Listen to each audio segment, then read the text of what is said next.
Fase berikutnya adalah fase kodifikasi dan pembukuan. Ya, kodifikasi dan pembukuan.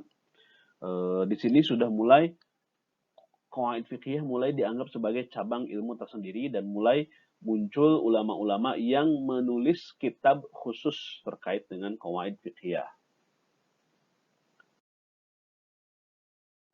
Awalnya tentunya adalah abad keempat Hijriah. Jadi nyambung ya. Kalau tadi sampai awal abad keempat, nah sekarang abad keempat Hijriah ini sudah merupakan awal munculnya kaidah fikih. Diawali dengan semakin lesunya kajian fikih. Maksudnya seperti apa? Abad keempat ini sudah mulai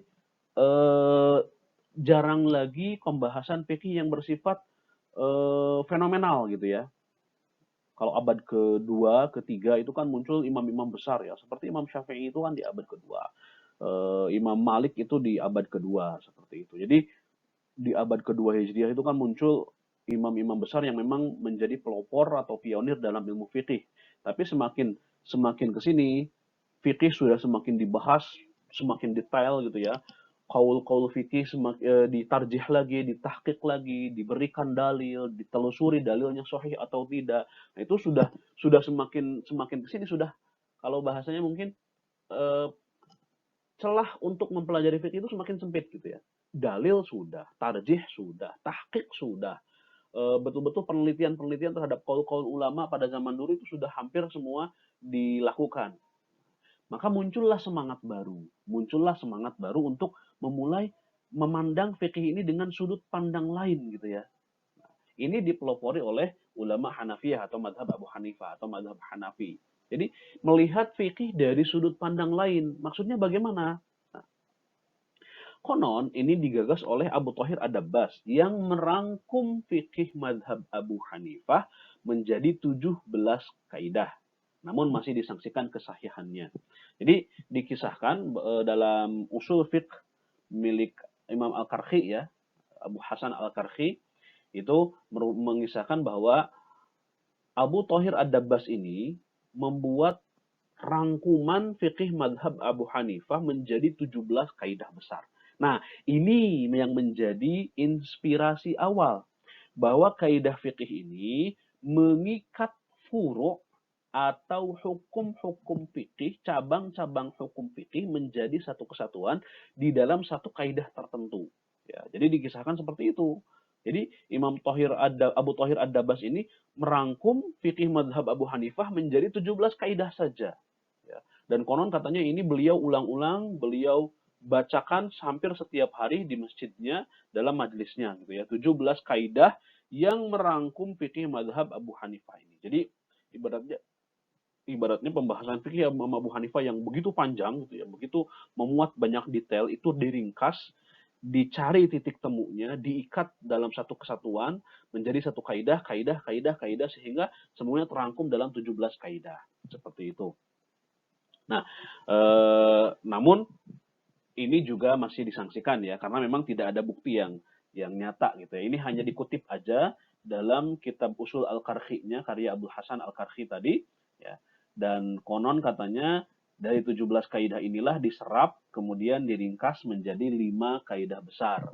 Al-umur bimaqasidiha, al-yaqin la yuzalu bisyak, al-masyaqqah tajlibut taisir, ad-dararu yuzal, kemudian al-adah muhakkamah. Dilanjutkan oleh Abu Zaid Ad-Dabusi yang menulis At-Ta'sis An-Nadhar yang memuat 86 kaidah. Jadi dari 17 kaidah tadi dirangkum bukan dirangkum, diambil 5 kaidah besarnya yang sampai ke kita 5 kaidah besarnya, kemudian dijelaskan lagi oleh Imam Zaid Ad-Dabusi menjadi 86 kaidah. Ya, jadi diperinci lagi menjadi 86 kaidah cabangnya. Seperti ini awal ya, awal kemunculan pembentukan qawaid fiqhiyah sudah berbentuk dalam kaidah seperti itu. Terjadi kekosongan di abad kelima dan keenam. Setelah ini memang abad kelima dan keenam tidak lagi ramai dengan qawaid fiqhiyah ya, karena memang jarang sekali ulama yang membahas setelahnya. Hanya kitab Ta'sis An-Nadhar saja yang memang terus diulang-ulang oleh para ulama di abad kelima dan keenam ini yang terkait dengan qawaid fiqhiyah. Abad ke-7 ini masa ini dianggap sebagai awal perkembangan ilmu qawaid fiqhiyah. Jadi setelah kosong di 2 abad, ya, abad ke-5 dan ke-6, abad ke-7 ini mulai ada pengembangan di cabang ilmu qawaid fiqhiyah. Ulama yang terkenal pada masa ini adalah Izzuddin bin Abdissalam dengan kitabnya Qawaid al-Ahkam fi Masalihil Anam, ya. Qawaid al-Ahkam fi Masalihil Anam, atau yang biasa dikenal dengan Al-Qawaid Al-Kubra, ya, kaidah besar. Ini kitab ini terus-menerus dikaji bahkan sampai zaman sekarang dan memuat banyak sekali kaidah-kaidah fikih, ya. Dan ini kitab yang termasuk sudah secara spesifik membahas tentang fikih dari segi kaidah-kaidah seperti itu. Nah, berikutnya abad ke-8 Hijriah ini dianggap sebagai abad keemasan pada masa dalam fase penulisan qawaid fiqhiyah, ya. Jadi abad ke-8 ini dianggap abad mulai munculnya ramainya penulisan qawaid fiqhiyah. Nah, ini dimotori oleh ulama Syafi'iyah. Jadi kalau penggagasnya itu konon katanya adalah ulama Hanafiyah, tapi yang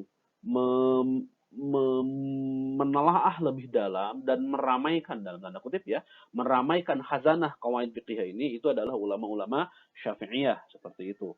Makanya kalau kita lihat warisan-warisan kitab qawaid fiqhiyah itu sangat kaya sekali dari madhab Syafi'i ini, ya. Karya tentang qawaid fiqhiyah semakin banyak pada masa ini.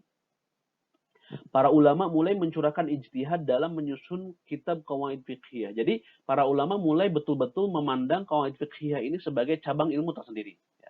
Artinya para ulama sudah mulai melihat bahwa qawaid fiqhiyah ini adalah salah satu cabang ilmu yang perlu digarap, perlu dibahas, perlu disampaikan. Karena ternyata banyak sekali manfaatnya, banyak sekali maslahatnya.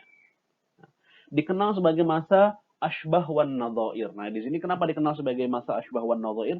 Karena pada masa ini banyak sekali kitab yang diberi nama Ashbah wan Nadhair. Jadi kitab qawaid fiqhiyah, kalau antumnya iseng-iseng. Kalau bagi yang punya, ya, ada sebuah software namanya Maktabah Syamilah gitu. Ini software maktabah yang memuat ribuan atau bahkan mungkin ratusan ribu kitab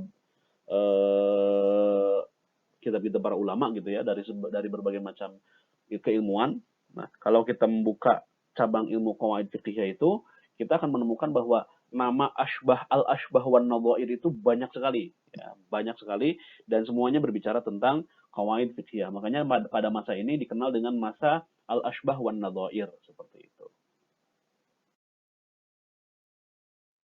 Nah, ini contoh-contoh kitabnya. Al-Ashbah wan Nadhair oleh Ibnu Wakil Asy-Syafi'i, kemudian Al-Qawaid oleh Al-Maqarra Al-Maliki, kemudian Al-Majmu' Al-Muhzab fi Dhabit Qawaid Al-Madhhab, ini Al-Ala'i, ya, Al-Ala'i dari madhab Syafi'i, kemudian ada Al-Ashbah wan Nadhair dari karya imamnya As-Subki, Al-Ashbah wan Nadhair lagi karya Al-Isnawi, kemudian Al-Manthur fil Qawaid karya Badruddin Al-Zarkashi, kemudian Al-Qawaid Al-Fiqh oleh Ibnu Rajab Al-Hanbali, kemudian Qawaid Al-Furu' oleh Ali bin Uthman Al-Ghazi. Nah, ini beberapa contoh kitab pada abad ke-8 Hijriah, ya, abad ke-8 Hijriah. Jadi bisa kita lihat Al-Ashbah wan Nadhair di sini saja sudah ada 3 namanya. Makanya memang banyak sekali ulama yang menulis kitab dengan nama Al-Ashbah wan Nadhair yang berkaitan dengan qawaid fiqhiyah ini. Nah, abad ke-9 dan ke-10 ini masih abad kelanjutan dari abad ke-8, ya. Penulisan dalam ilmu ini terus berlanjut. Al-Allamah Suyuti, Imam Suyuti ini mengumpulkan qawaid yang bertebaran dalam kitab Al-Ala'i, As-Subki, dan Az-Zarkashi, dan menulis kitab Al-Ashbah wan Nadhair sendiri, ya. Jadi Imam Suyuti menulis kitab Al-Ashbah wan Nadhair berdasarkan kaidah-kaidah yang tercecer dalam tanda kutip, ya, bertebar dalam kitab-kitab miliknya Imam Al-Ala'i, Imam As-Subki, dan Imam Az-Zarkashi, ya. Dan beliau menghasilkan kitab Ashbah wan Nadhairnya sendiri. Nah, jadi fase ini memang fase kelanjutan dari abad ke-8, ya. Jadi memang penulisan dalam fase ini masih terus berlanjut. Kemudian ada Al-Allamah Abu Hasan Az-Zaqqaq At-Tujibi Al-Maliki mengumpulkan dari kitab pendahulunya seperti Al-Furuq oleh Al-Qarafi dalam kitab Qawaid maqarra, seperti itu.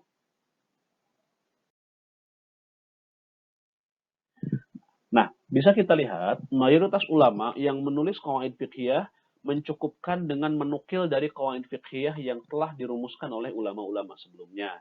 Jadi kebanyakan para ulama itu pada masa ini ya hanya bentuknya menukil saja, menukil atau mengumpulkan seperti yang dilakukan oleh Imam Suyuti tadi gitu ya.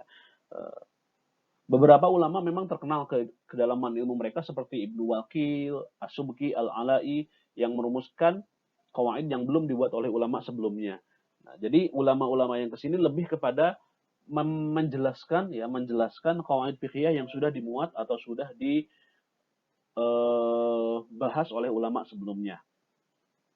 Para fuqaha seperti Al-Kasani, Qadikan, Jamaluddin Al-Hisri dari kalangan Hanafiyah, kemudian Al-Qarafi dari Malikiyah, Al-Juwaini dan An-Nawawi dari Syafi'iyah, Ibnu Taimiyah dan Ibnu Qayyim membahas qawaid fiqhiyah ketika memberikan illat suatu hukum dan mentarjih pendapat-pendapat ulama menggandengkannya dengan furu' dan hukum-hukum. Jadi qawaid fiqhiyah ini dibahas tapi bukan sebagai keilmuan tersendiri gitu ya oleh ulama-ulama tersebut, tapi sebagai illah kerangka berpikir ketika menjelaskan kuatnya pendapat satu madhab seperti itu.